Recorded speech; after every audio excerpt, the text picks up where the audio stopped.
नमस्कार। 9 पीएम में आपका बहुत स्वागत है। मैं हूं आपके साथ नदीम अहमद। तो वक्त हो चला है देश दुनिया की तमाम खबरों को आप तक पहुंचाने की। शुरुआत अमेरिकी राष्ट्रपति वाली खबर से करते हैं। अमेरिकी राष्ट्रपति ट्रंप को बड़ा झटका लगा है।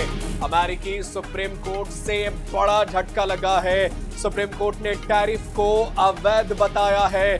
ट्रंप का टैरिफ गैर कानूनी, यूएस सुप्रीम कोर्ट का यह बयान। यूएस सुप्रीम कोर्ट ने ट्रंप के टैरिफ को रद्द किया। भारत समेत कई देशों पर लगा है ये ट्रंप टैरिफ। ट्रंप ने अधिकार का दुरुपयोग किया है, ये अमेरिकी सुप्रीम कोर्ट ने बड़ा बयान दिया है। राष्ट्रपति को टैरिफ लगाने का अधिकार नहीं है। तो इस वक्त की ये बड़ी खबर आप तक पहुंचा रहे हैं। जिस टैरिफ की धमकी देकर अमेरिकी राष्ट्रपति ने पाकिस्तान भारत के युद्ध रुकवाने के बयान सैकड़ों मर्तबा दिया, अब उसी टैरिफ को सुप्रीम कोर्ट ने अवैध घोषित कर दिया है और कहा है कि ट्रंप को, अमेरिकी राष्ट्रपति को टैरिफ लगाने का कोई अधिकार नहीं है। भारत समेत कई देशों पर ट्रंप ने हाई टैरिफ अभी भी लगाया है और अब अमेरिकी सुप्रीम कोर्ट ने ये बड़ा बयान दिया है। और चलिए इसी खबर पर चर्चा करने के लिए हमारे साथ विदेश मामलों के जानकार डॉक्टर ब्रह्मदीप अलूने जी जुड़ गए। उनका रुख कर लेते हैं। सर, ये इस वक्त ये बड़ा बयान है ना। अगर सुप्रीम कोर्ट ये कहता है कि राष्ट्रपति को अधिकार ही नहीं है, तो ऐसे में अभी भी जो 18% का हमारा टैरिफ है वो भी अमेरिकी कानून संविधान के मुताबिक गलत है। क्या असर देखते हैं सुप्रीम कोर्ट के इस फैसले के बाद? नदीम जी, देखिए, जो अमेरिका का राष्ट्रपति उसे दुनिया का सबसे शक्तिशाली राष्ट्राध्यक्ष माना जाता है। मतलब अमेरिका का जो संविधान है बहुत छोटा संविधान है जिसमें बदलाव की बहुत कम गुंजाइश होती है और वहां पर ऐसा कहा जाता है कि राष्ट्रपति के पास अनंत शक्तियां होती है। लेकिन यह बेहद दिलचस्प है कि ट्रंप ने अपने कार्यकाल में जो काम किए हैं उन पर यह आरोप लगे हैं कि उन्होंने राष्ट्रपति रहते हुए कांग्रेस के अधिकारों पर अतिक्रमण किया है। मतलब बहुत सारे ऐसे काम किए जो उन्होंने कांग्रेस की अनुमति भी नहीं ली है। अब ऐसे में सुप्रीम कोर्ट ने यदि टैरिफ को लेकर इतना जबरदस्त निर्णय लिया है तो निश्चित तौर पर ट्रंप जिन सुधारों की बात करते हैं, अपने देश में आर्थिक सुधार लागू करने की बात कर रहे हैं, वो सारी की सारी योजना उनकी खटाई में पड़ सकती है और इसका बहुत ही वैश्विक प्रभाव हो सकता है। क्योंकि अमेरिका दुनिया की सबसे शक्तिशाली अर्थव्यवस्था है, सबसे बड़ी अर्थव्यवस्था है। तो क्या वापस उसी जो विश्व व्यापार संगठन है उनके नियमों का पालन करना पड़ेगा या मुक्त व्यापार नियमों का पालन करते हुए अमेरिका आगे बढ़ पाएगा? इसमें अभी अस्पष्टता है। लेकिन हाँ, ट्रंप के खिलाफ सुप्रीम कोर्ट का जो बयान है बहुत जबरदस्त है। इसके दूरगामी परिणाम होंगे और आने वाले समय में आर्थिक नीतियों पर व्यापक प्रभाव पड़ सकता है जो ट्रंप ने लागू की है। बिल्कुल, ये इसका असर पड़ने वाला है। लेकिन इसका बड़ा सवाल ये भी है ना कि सुप्रीम कोर्ट का जो फैसला है क्या वो अब सरकार लागू करेगी, या ऐसा भी कहते हैं कि ट्रंप के पास जो है वो वीटो पावर होता है, राष्ट्रपति के पास अमेरिकी संसद में भी उनका पावर जो है वो काम करता है, उनका वोट मायने रखता है। तो क्या माना जाए कि ट्रंप जैसे जो सख्त छवि के नेता हैं वो सुप्रीम कोर्ट का फैसला भी संसद में बदल दे? नहीं, देखिए, बेशक अमेरिकी राष्ट्रपति के पास बहुत व्यापक अधिकार होते हैं, लेकिन यदि वो सुप्रीम कोर्ट का उन्हें फैसला बदलना है तो सीनेट में, कांग्रेस में फिर व्यापक स्वीकृति की आवश्यकता होगी।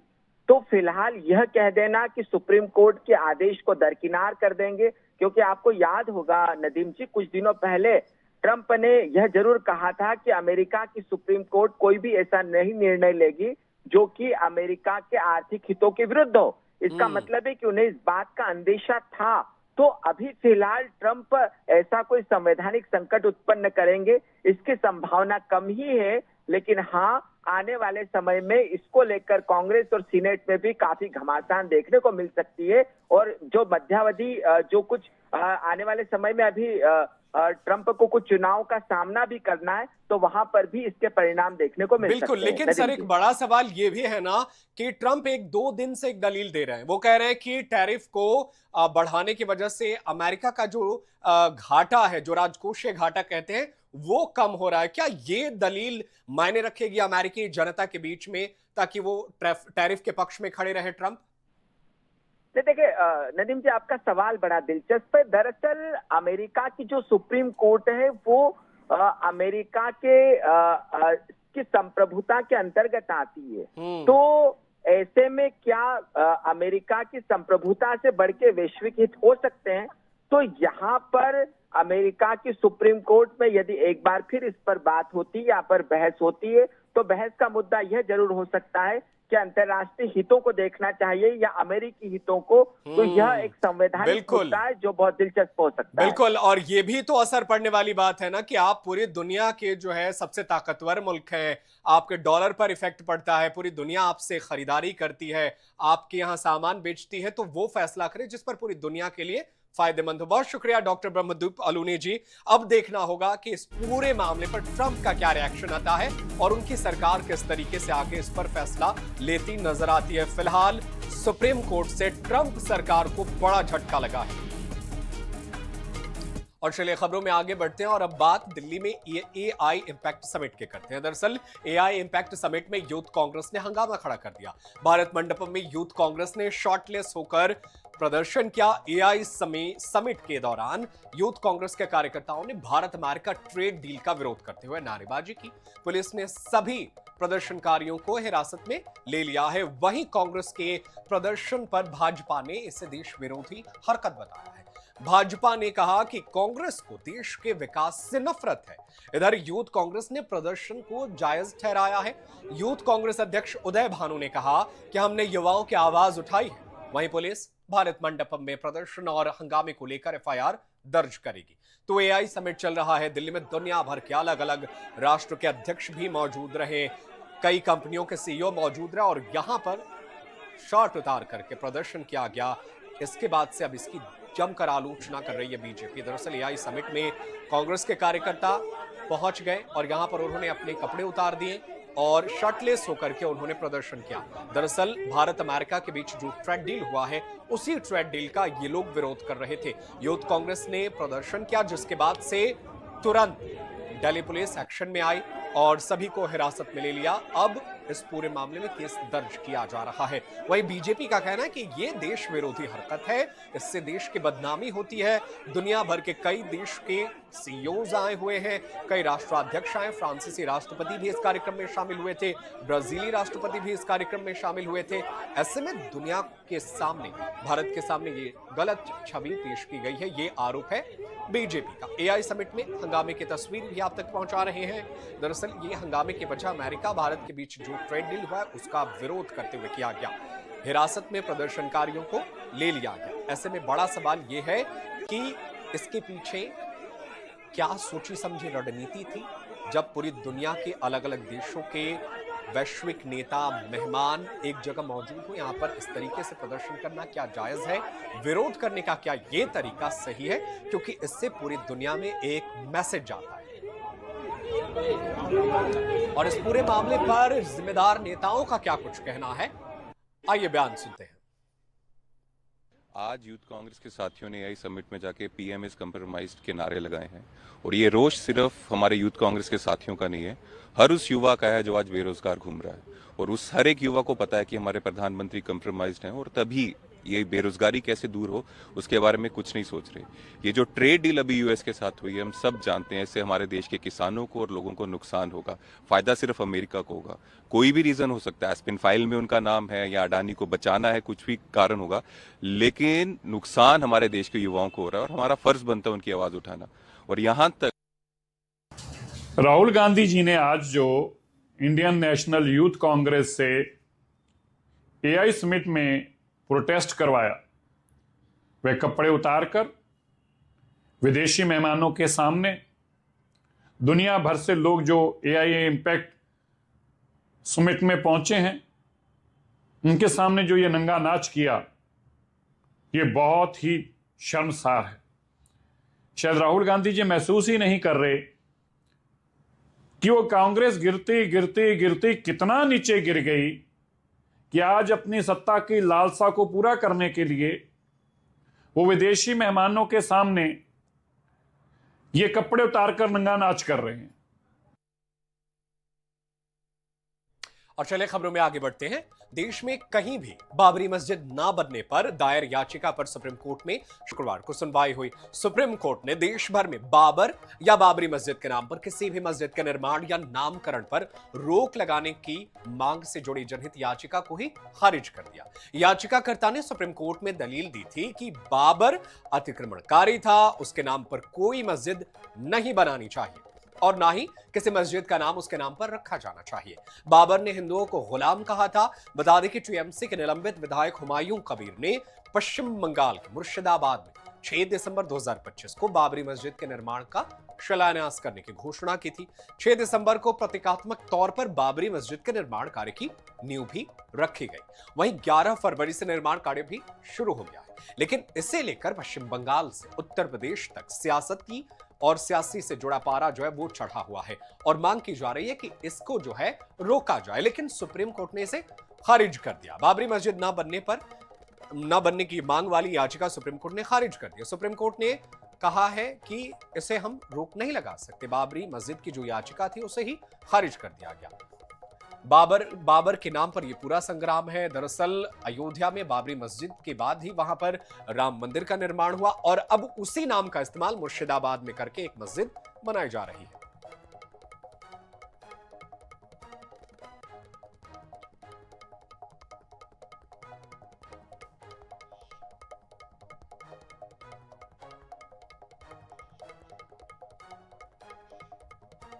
सक्ती जिले के 3 केंद्रों से करीब 21 करोड़ रुपए मूल्य का 66,680 क्विंटल धान गायब होने का बड़ा घोटाला सामने आया है। विभागीय अफसर कर्मचारी की मिलीभगत कर धान गायब किया गया।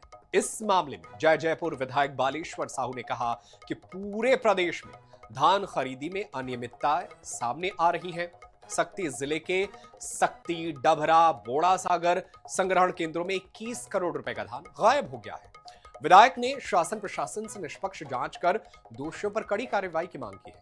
बताया जा रहा है कि तीनों संग्रहण केंद्रों में 1,70,743 मीट्रिक टन धान संग्रहण किया गया था, लेकिन जब उठाव के बाद 66,680 क्विंटल धान गायब पाया गया और अब इस पूरे मामले में जयपुर विधायक ने कार्रवाई की मांग की है। दरअसल सक्ती जिले का ये पूरा मामला है।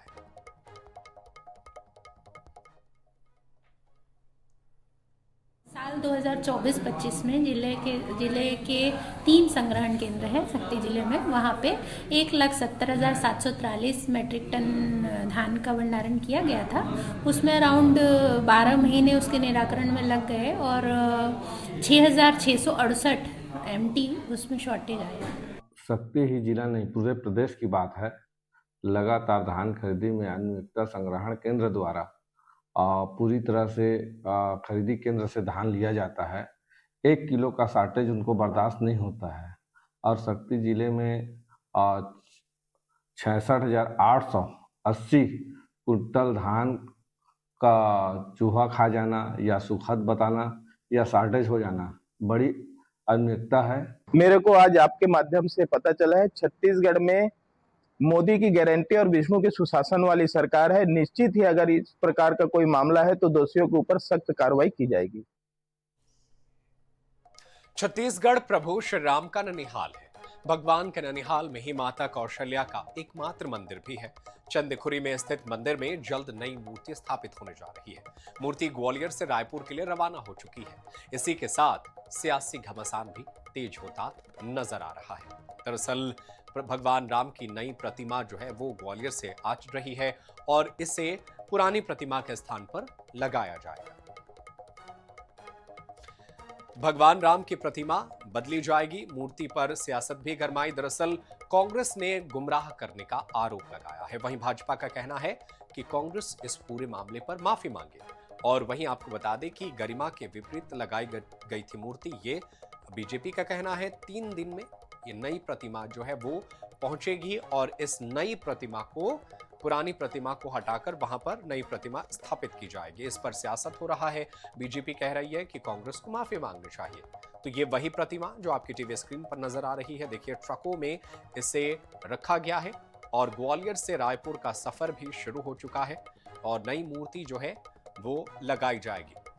चंदखुरी में भगवान राम की ये नई मूर्ति लगाई जाएगी। तो फिलहाल 9 PM में आज के लिए इतना ही, लेकिन देश दुनिया की खबरें लगातार जारी है। आप देखते रहिए INS 24/7।